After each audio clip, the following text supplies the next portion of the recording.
Hello, we're Cornerstone Group 5, and we're here to present to you the Rise and Shine Anator 5000 Rube Goldberg machine. When we were constructing this project, we had to examine a handful of specific needs. So the first need was that our machine had to be capable of showing the importance of good sleep habits.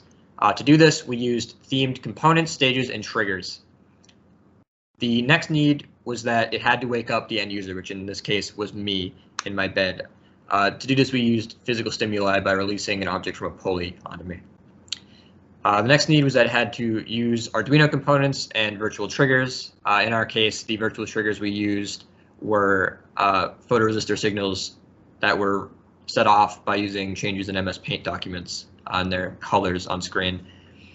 Finally, our stages had to be socially distanced, meaning of course 6 feet apart, which we accomplished through planning out the stages to incorporate that distance. Our machine fulfills a wide variety of benefits.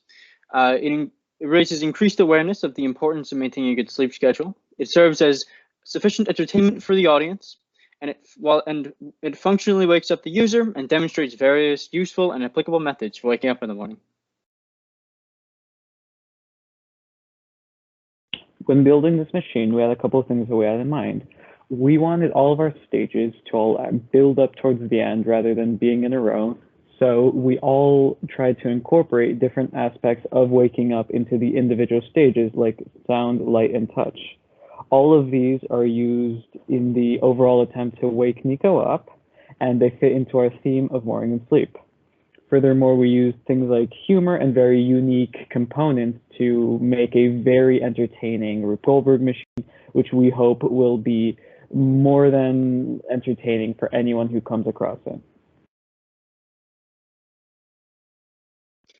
I begin the machine with my machine by pressing a button on my remote to turn on the lights. I've used 5 stages of my machine, focused mainly on the stimuli of light and sound. The detailed pictures in the next slide show the first stage, which is the 3rd row first picture. It is the photoresist. It is a gate which is opened when the lights are turned on, activating a photoresistor. The second stage, the ball will then go down the track into the second stage, which is the pulley pictured in the first row, second picture, and the middle row, second picture as well. After the pulley releases another ball, that ball will go into the tube where it presses the button pictured in the middle column, first picture, activating the ball release mechanism in the very first picture, where it will go down a 12-foot track and then into the speaker array, which is activated by the removal of the cardboard, triggering the distance sensor to play the alarm on 3 speakers. After this, the MS Paint document is triggered through the click of my mouse. These are now my stages. Like Rob before me, I have 5 different stages which are all modeled here. And if we go to my next stage, you can see their implementations.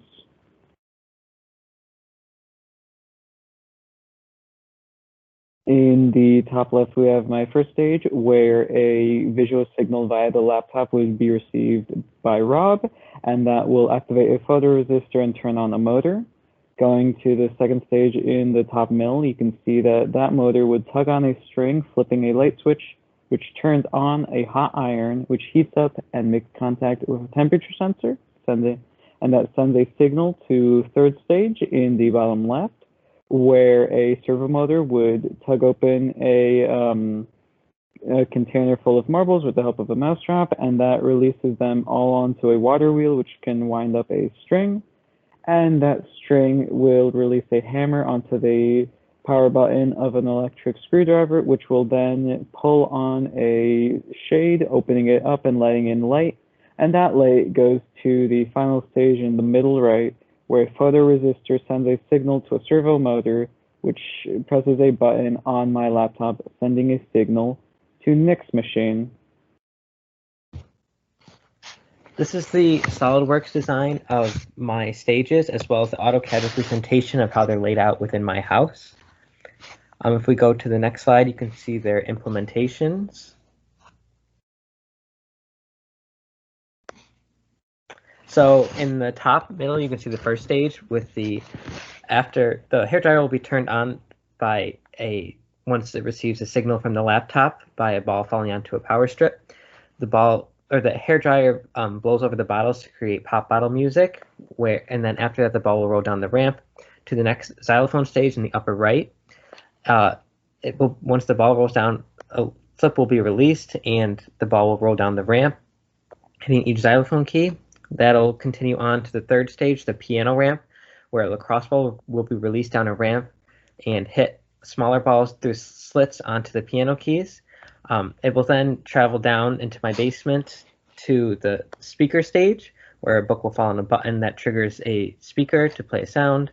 It will continue on to the last and final stage, where that cardboard piece will be removed. A lacrosse ball will roll down the ramp and hit the tin cans, which will set off the sound sensor to then turn the servo motor, press a button on my keyboard to send the next virtual trigger over to Nico. All right, going on to my machine, which is the last in our overall machine. Here you can see the CAD drawings of my 4 different stages here. First 2 are in the first image. Moving on to the actual images. In the left here, my laptop screen will receive the signal from Nick's Change the MS Paint document, thus setting off a photoresistor, which will hit that wheel there when it is up there onto this power strip, and that will activate my coffee maker. The coffee maker steam will go up the side of the fridge, as shown in the second image, and hit that temp sensor. When it's hot enough, it will activate the motor on the rightmost image there, thus hitting that ball down the track. Now in this left image here, you can see the ramp that ball will go down, that will hit this paper, which will release the mask trapping that green ball there, as shown in the second image on this slide, which will let it go down the track. Once that goes down the track, as shown in the left image, it will hit that blue ball on the bottom there, thus releasing the mask on that second layer, which will release that ball, which releases the green ball up there by hitting the red one. And so we end with this red ball, or the green ball, going down this top ramp through the ramp near my bed, which will pass by this pulley system here. And when the motion sensor in this red topped box next to the pulley there detects the ball going by, it will release the clock onto my head when I'm in bed. That concludes our machine and our presentation, and we hope very much that you liked our Rise and Shininator 5000.